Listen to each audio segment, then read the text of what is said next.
6 de la mañana, 16 minutos, a pocos días de que el presidente Gustavo Petro se encuentre con el presidente de los Estados Unidos, Donald Trump, en la Casa Blanca. La presidenta encargada de Venezuela, Delcy Rodríguez, está anunciando una ley de amnistía general para los presos políticos venezolanos, exceptuando los procesados por homicidio y narcotráfico. Esta iniciativa sería aprobada la próxima semana en la Asamblea Nacional de allá de Venezuela. Escuchemos.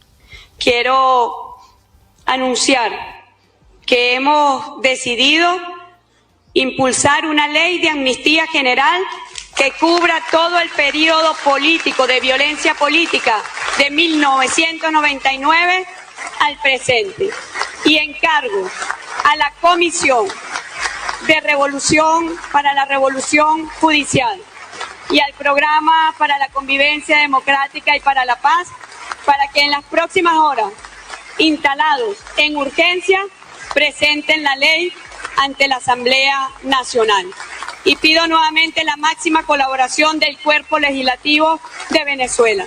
También Delcy Rodríguez anunció el cierre del helicoide en Caracas. Dice que dejará de ser un centro de detención y se convertirá en un centro social, deportivo y comercial. Recordemos que en ese helicoide denuncian haber sido víctimas de tratos inhumanos, incluso torturas. Allí en el helicoide, que anuncia la presidenta encargada Delcy Rodríguez, será cerrado y dejará de ser un centro de detención. Hemos decidido que las instalaciones del helicoide, que hoy sirven como centro de detención, se conviertan en un centro social, deportivo, cultural y comercial para la familia policial y para las comunidades aledañas a este recinto. Por otro lado, la líder opositora y Premio Nobel de Paz, María Corina Machado, también se refirió a la amnistía para los presos políticos en Venezuela, que anunció y que escuchábamos hace unos segundos a la presidenta Delcy Rodríguez, y recalcó que se produce gracias a la presión que ha ejercido el gobierno de los Estados Unidos. Dice además sus deseos para que más de 700 presos puedan encontrarse nuevamente y muy pronto con sus familias.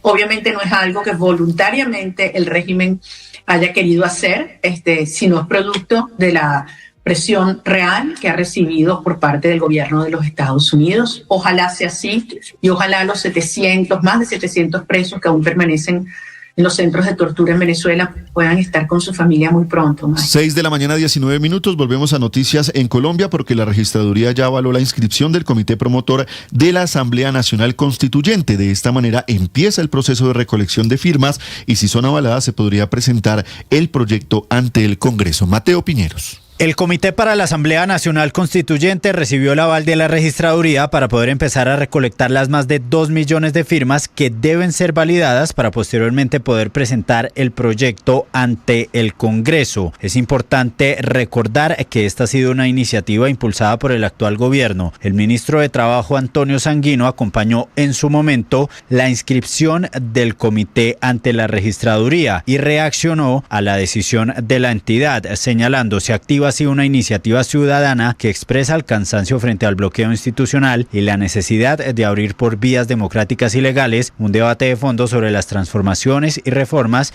que el país reclama y que la Constitución prometió. Recordemos que el mismo presidente Gustavo Petro se ha referido en diferentes ocasiones a la idea de la Asamblea Nacional Constituyente, señalando que sus reformas han sido bloqueadas. Mateo, gracias. Y un nombre nada sorpresivo llega a la consulta de izquierda. Expectativa en el CNE por el futuro de Iván Cepeda, los movimientos de Fajardo para lograr una coalición de centro y el proyecto de ley de la Asamblea Nacional Constituyente, el que nos acaba de contar Mateo Piñeros. Andrés Carmona.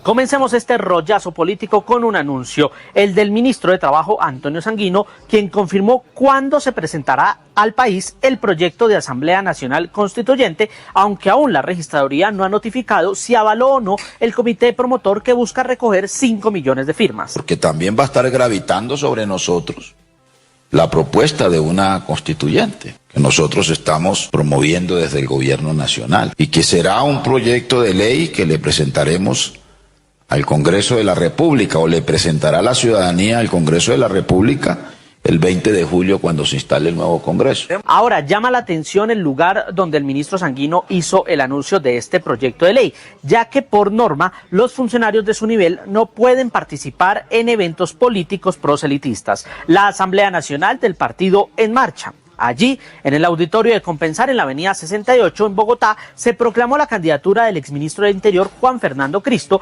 quien tal como se esperaba se decantó por la consulta del Frente por la Vida, que reúne a los sectores afines al gobierno de Gustavo Petro, Iván Cepeda, Roy Barreras, Camilo Romero y Daniel Quintero.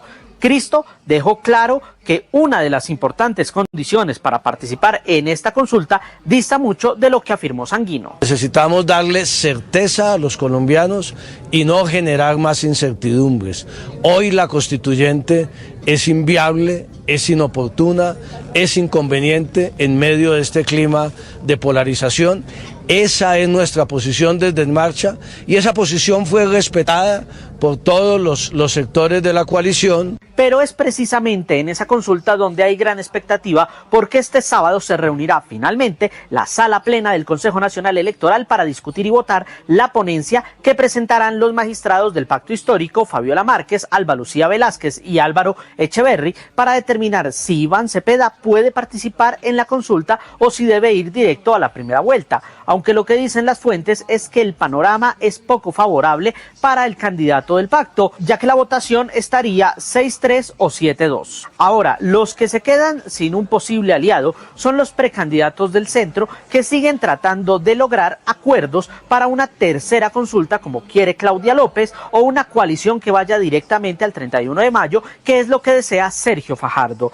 En las últimas horas, el exgobernador de Antioquia se reunió con el exalcalde de Cali, Maurice Armitage, y tal parece que el ambiente es favorable hacia un acuerdo. Señaló Fajardo en su cuenta de X, abro comillas: conversamos sobre la situación económica del país, el papel de la empresa y los trabajadores como motor del crecimiento y los desafíos en materia de competitividad.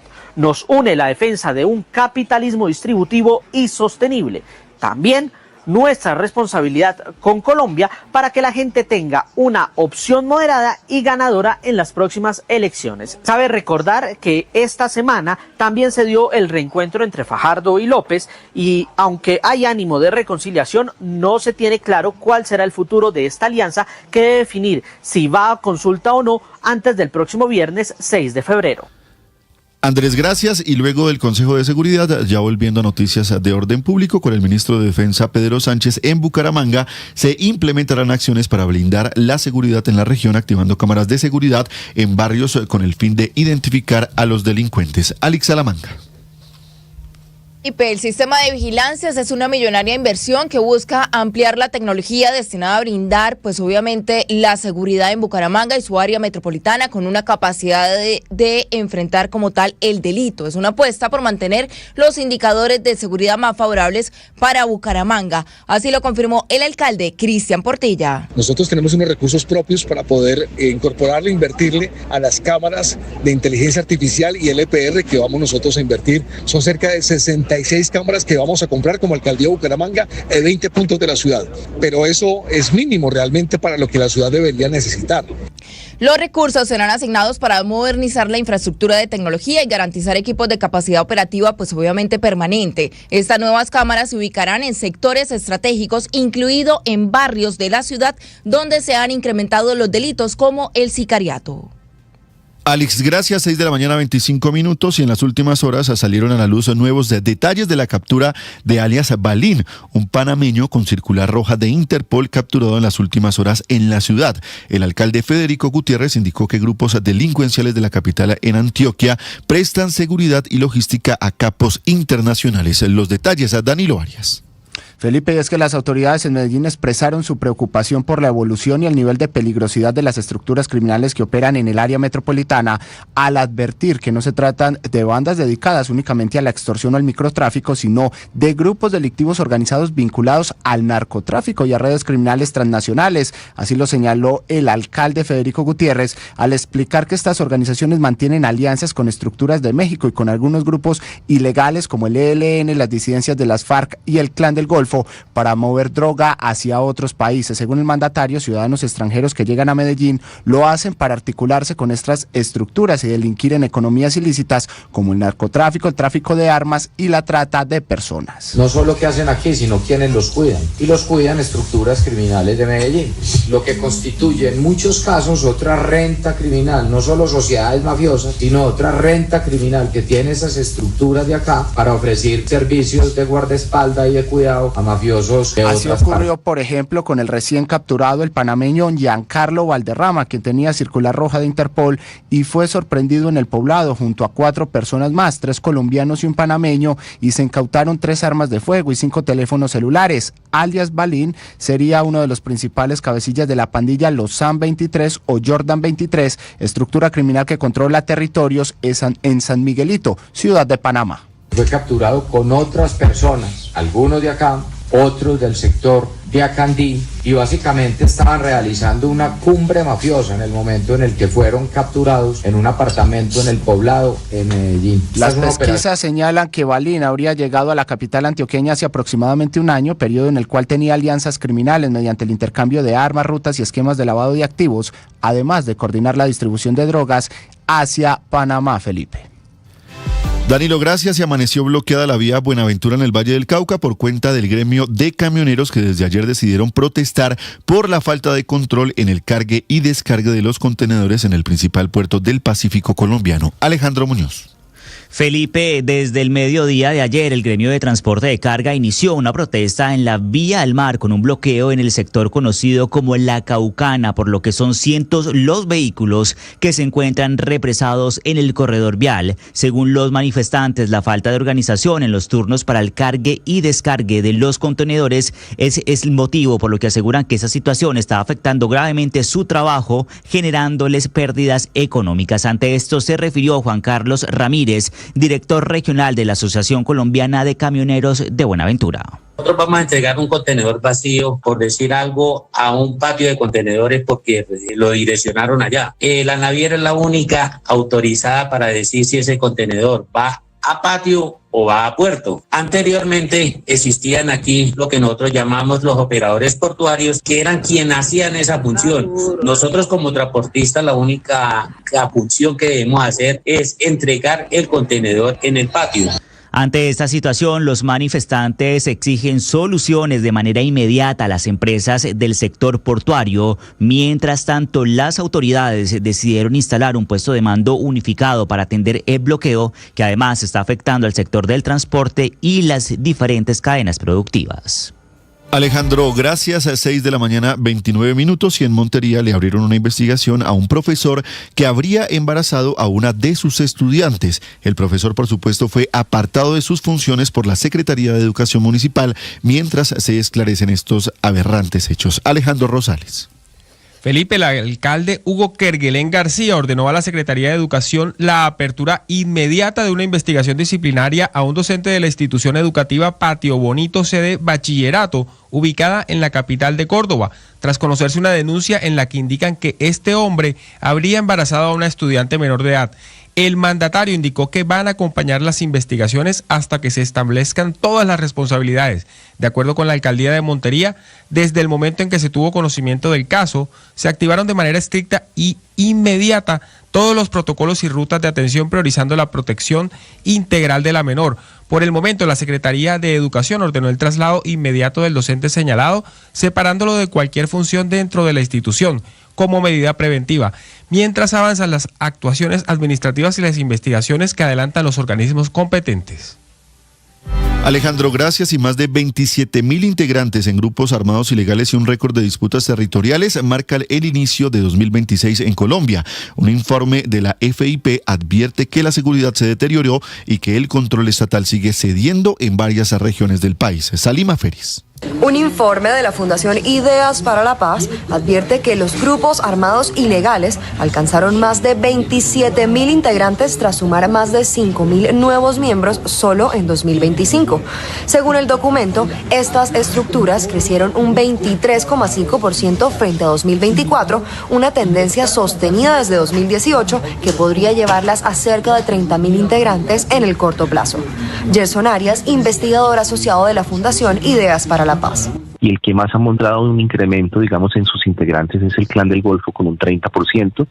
Tenemos también la sumatoria de todas las disidencias y particularmente las disidencias de Mordisco y Calarcá. Si sumamos todas las disidencias estamos hablando de casi 10.000 efectivos en los grupos disidentes, lo cual es muy dramático, digamos, en términos de estos retos de seguridad.